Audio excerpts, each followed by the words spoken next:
Everyone, I am here today to show you all my different trackers. So I have several different student loan trackers, and today I'm just going to go over student loan trackers because I do actually have a couple other trackers for other things that I'm doing, but let's just stay with student loans today.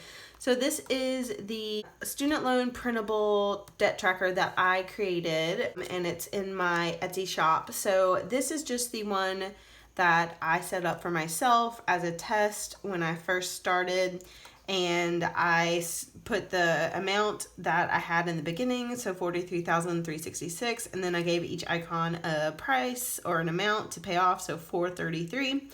So I've actually got caught up to about I was close to 29,000, so I have 4 to color in with my recent additions. So I'm just going to do that now because coloring in is super fun and it's a good time to do so.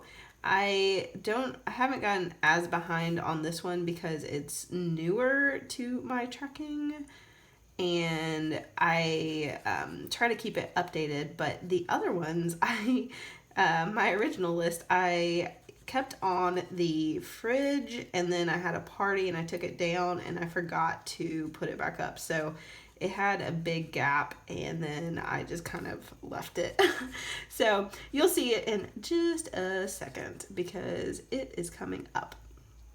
So I'm probably not going to color in everything today just because that might take us a minute, but this is my student loan tracker that I created. And then I have the original one that has been on the fridge forever. And as you can see, I was catching up to 29,000, and then I have not gotten today's update yet. I'm at $28,000, y'all. 28,464, I think. I try to keep those numbers in mind, but generally I just have a general idea of like 28,000 or 29,000. As long as it's not still $43,000, we're doing okay, right? It's just, we're making progress. And I love that I have all these trackers because I can see the progress. So I am gonna color this one in just because if I don't, it's gonna bother me. But the other ones I probably won't. Color. Should have used a different pen. Okay, that is 29,000, and then my other tracker in my happy planner shows me the amount, so 28,464. So 27,400, 29. I think I'm gonna give myself that next level.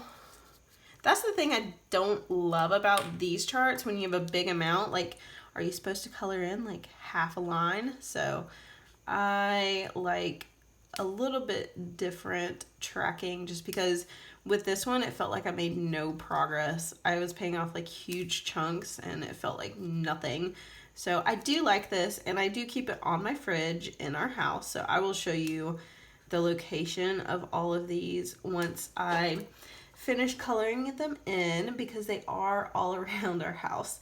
So I keep one in the kitchen on the fridge, and that's this one because it was the original one and that's where it stays. And then I keep this guy in my office along with this one as well. So this one, they both stay in my office.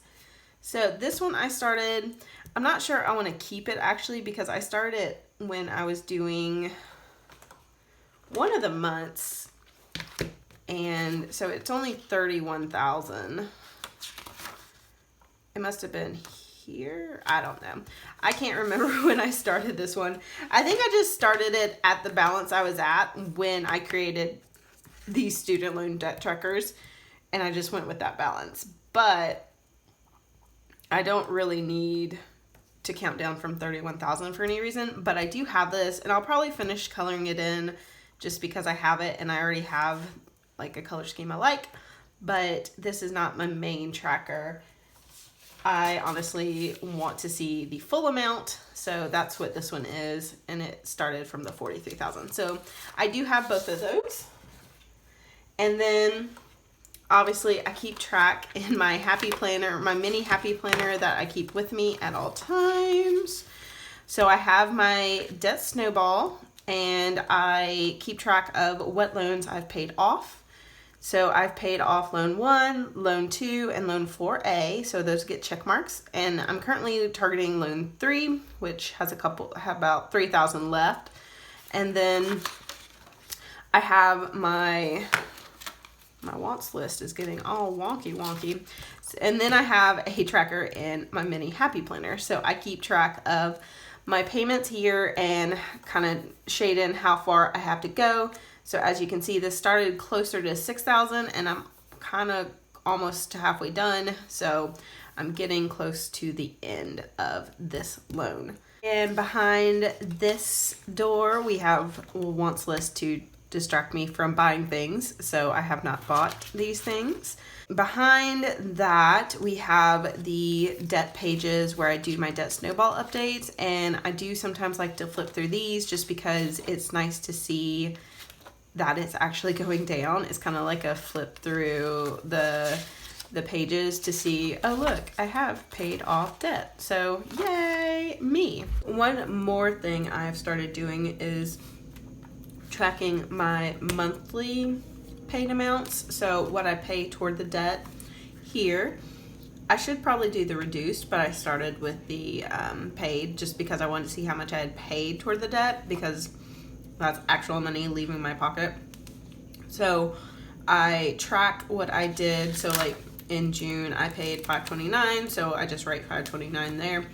And so I will update it for July. For July it was $825.90, so we will write $825. And as you can see, in June and July, to some extent, our debt payoff amount slowed down a little bit, and I think we were just kind of fatigued after a really strong start in the beginning of the year. But I'm hoping to really pick it back up and get numbers like that in the end of the year. So we will see, but this is another just little tracker I have on hand. And if you did not think I was extra enough yet, I do have all my 2019 goals, some of which I'm doing well and some of which I'm horribly sucking at. And then I have my original debt snowball here in my classic happy planner that I use for just everything, budgeting and stuff. And I have all of the debts that I have currently paid off or checked, and then I am currently working on that one. And then I got my plan of attack, which let's see if we're on track. Yep. Except work more hours. I have not been working more hours just because I asked to go part-time at work before I had like gotten into this debt snowball thing, and then once I had asked for it and they said yes, I kind of can't go back on that. So that's why I've been doing more videos and hoping that money makes up for it, because oopsies. Okay, and so I have trackers in here. This is one of my original loan trackers, and it's for loan 1 that was paid off, and then loan 2 that was paid off. Woohoo! Loan 4A paid off. And then I do have a loan 3. I don't think I've shown this on camera, but I have a little loan 3 tracker that I just drew because I like to do this style of tracker. I actually need to make a printable of it because that's what I've done in all my happy planner ones. I just draw these bars and then have the amount out here and the total, and then I just count down or up. It kind of just depends on how I'm feeling about it, but I like doing these a lot. So I have this for loan 3, even though I really use my mini happy planner more. So that's how I track my individual loans, and then my actual trackers are really for the big overall picture. That's how I am using all my trackers. I have a lot of trackers now that I realize that I color in a lot of stuff when I'm thinking about it. And it's fun though. I like seeing this visual progress. And someone pointed out to me the other day that I'm like a third of the way done. And if you look at my charts, you can see that it looks like I'm a third of the way done. And I just colored in 34 of these, and there are 100, so a third would be 33. So yeah, I'm a third of the way done. That's crazy and exciting. So I do love the visual progress for that reason. And I probably should make a little milestone of being a third of the way done because I'm pretty proud of myself. I think having visual trackers really helps make progress more fun. So that's where I'm at, and thank you guys for watching. Here is my happy planner. It's on my desk in my office. You can see my correction tape and stickers and knife and pens and all the stuff that's around my planner that's not in the videos. So that's where this one lives. Look at that cute baby and family. Oh my goodness. Just kidding. Student loan tracker on the fridge where it belongs, where I can see it every day. And last but not least, out of my purse is my mini happy planner with, of course, all my debt tracking, just all sorts of debt tracking. We're all about it. Debt, track that debt, pay off the debt. So I obviously have a lot of trackers, and I generally update them all pretty regularly because they just give me a little bit of extra motivation, because there's really no physical thing you get back when you're paying off debt. You don't get any like high fives or any goods in return because you've already got whatever you got. And so it's just a little gold star for me, and it might be a little bit extra for some people, but I like my trackers. Let me know in the comments if you use any sort of debt tracker or any sort of coloring sheet, or if you're more of a spreadsheet type person, or if you just look at the balance on your account every so often, which I do that too. So I don't know if that counts as a tracker, but I check my balance like once a week and every time I make a snowflake payment. So let me know how you like to keep track of paying off your debt. If it's not student loans, let me know what you're paying off and how you like to track it. Thank you guys for watching.